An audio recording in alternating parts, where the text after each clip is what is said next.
What are you? Some kind of silly cartoon? You got a problem with cartoons? I've always been a fan of good animation, so it's been nice over the last few years seeing online independent creators come into their own with self-produced works of animation that have gone on to win broad attention. With the upcoming release of Hazbin Hotel on Amazon Prime, based on the wildly successful pilot episode by Vivian Medrano released on her YouTube channel Vivziepop, and the subsequent success of other animations like Lackadaisy and the Amazing Digital Circus, among others, I think it might be a good idea to look at why animation has flourished in the online community, and what sort of future it has for mainstream audiences. In doing this, I want to take a look back at how animation came to be such a popular mode of expression on the online space, and what milestones led to the type of stories we see gaining the most traction in the present day.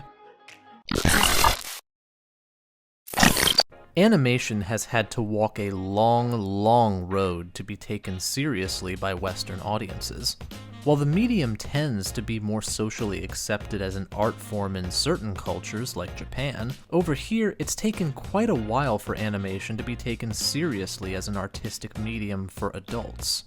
Ever since the popularization of early black and white cartoons back in the ye olden days, animation has largely focused on attracting young audiences in the form of Disney movies, Saturday morning cartoons from the 80s like Transformers, He-Man, and G.I. Joe, and what many consider to be the golden age of children's programming from the early 2000s with networks like Nickelodeon, Cartoon Network, and the Disney Channel. For as beloved as many of these are, there's no question that for the longest time, animation was mostly considered the purview for young children. That doesn't mean there haven't been movements toward reforming this image and trying to move animation into the realm of adult entertainment from time to time. But despite these attempts, the cultural perception of the medium didn't change much until recently. The late 20th century started seeing a more concerted effort toward introducing animation to older audiences as an acceptable vehicle for grown-up humor and more mature themes and ideas.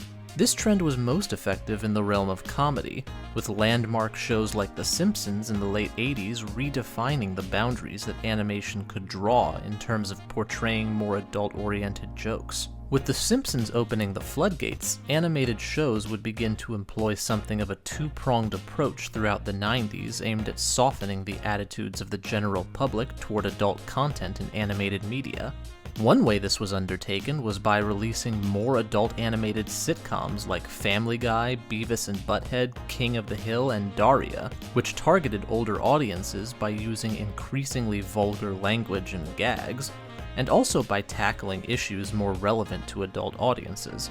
But adults weren't the only crowd getting a taste of the counterculture. With cartoons like Animaniacs and Ren and Stimpy, children's media started to make inroads to portraying raunchier humor and risque gags for younger audiences that challenged conventions about what was acceptable for kids to be exposed to. Hello, nurse.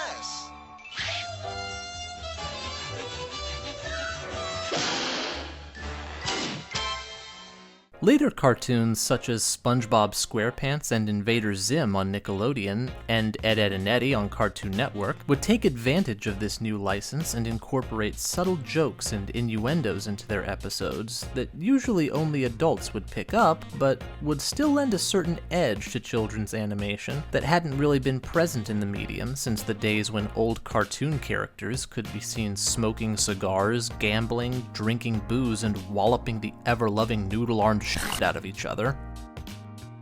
This trend wasn't restricted to television. As cartoons on TV grew edgier, animated films like some of the Disney Renaissance-era movies trended toward darker stories with more mature themes, and humor aimed at audiences that were older than their target demographic. Films like Aladdin, The Hunchback of Notre Dame, Toy Story, The Prince of Egypt, and many other films began to take advantage both of the more lenient atmosphere around slightly more inappropriate jokes, but also grander, heavier narratives with more epic scale than was typical of animated films since the early days of Disney's fairy tale pictures. This period in animation not only inoculated younger generations to edgier humor, which would go on to influence a lot of humor in the 2000s and well into the present day, but would also prime kids of that decade to see the storytelling potential that animation inherently possessed.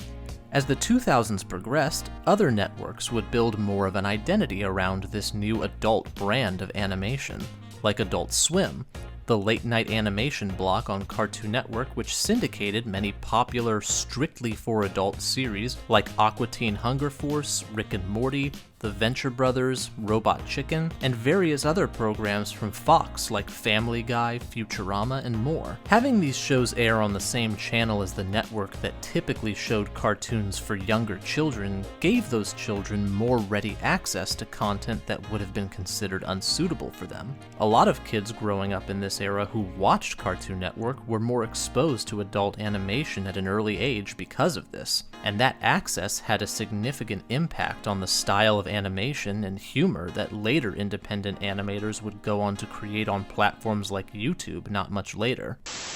Since the earliest days of online content, the internet has provided fertile ground for independent animators to experiment. Some of the earliest animated web series like Happy Tree Friends, Red vs. Blue, Salad Fingers, and Llamas with Hats, to name only a few, clearly evolved out of the aforementioned breed of adult-oriented animated comedies. These new properties were noticeably darker and edgier than the typical gross-out humor of Ren and Stimpy or the pop culture-saturated reference gags of shows like Family Guy and The Simpsons. They drew on the most bizarre and twisted aesthetic of many Adult Swim shows of the time, evidencing the link between that block and the effect it had on budding animators in the late 2000s and early 2010s. On YouTube, animators found new purchase for indulging the more demented ideas that would never have been suitable for most mainstream broadcast stations. And by taking advantage of this nascent platform, creators cultivated a space where a new wave of idiosyncratic and shock-focused animation could attract the attention of younger audiences in a way that larger media producers wouldn't have been allowed to without significant pushback. Fast forward about 15 years and that nascent platform has grown into one of the largest media distributors not only on the online space,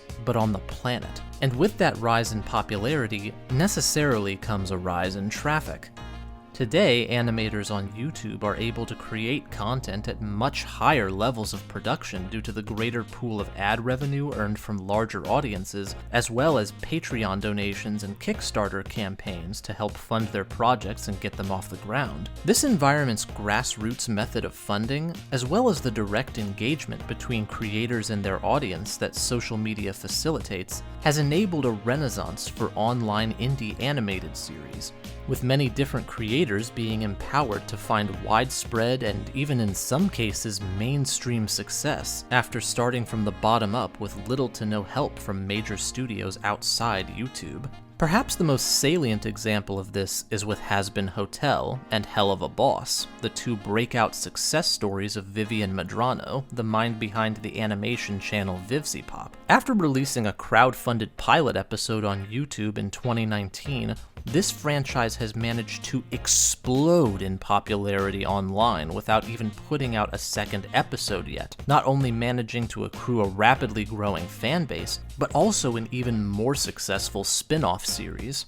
Despite its humble origins, this series has managed to attract A-list celebrity voice talent, such as Norman Reedus, Richard Horvitz, Kesha, James Monroe Iglehart, Jonathan Freeman, and Keith David, all purely through the meteoric rise in the show's popularity online. This attention has culminated in the long-awaited first season of Hazbin Hotel now being released as a professional mainstream production under the auspices of Amazon Prime Video, marking a huge milestone for online indie animators, showing how far along the platform has come in being able to not only produce content worthy of mainstream attention, but in allowing creative talent the resources to explore their ideas free from traditional systems of oversight and control. Along with Hazbin Hotel, many other series have cropped up that further challenge the conventional wisdom of needing major studio support to find success in the modern market. Shows like Lackadaisy, which recently released their own widely successful crowdfunded pilot episode,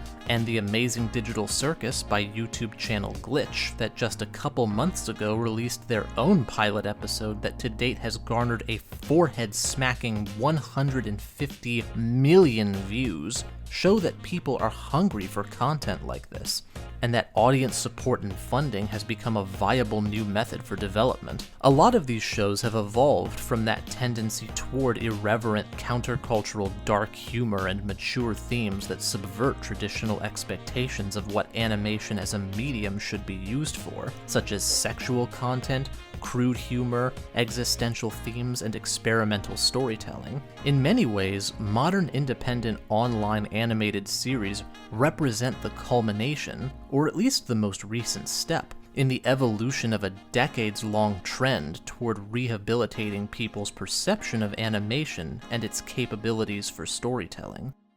Now, while it's tempting to look at the recent wave of accomplishments and think, oh, well then, I guess we must be living in some kind of golden age of independent animation, right? I do think we're more in the early stages of it than anything else. Major studios have also been trending more cautiously toward adult-oriented animation over the last couple decades, in tandem with the growth of indie content, so we shouldn't make the mistake of assuming that this development is exclusively happening from the bottom up. But I also don't think the landscape would be as ripe for these types of shows today if not for the groundwork laid out by their predecessors in the professional animation industry since the 90s. As the internet becomes more and more central to modern living, the online platforms that people have to express their creativity in a way that allows their ideas to become fully realized through direct engagement with their audiences will become more democratized, not less. And the pioneers currently pushing the medium on this frontier may only be the first pilgrims to blaze the trail of what could end up being a true renaissance of the digital age, not only in the proliferation of independent animated media, but in the way that people come to view animation as an art form.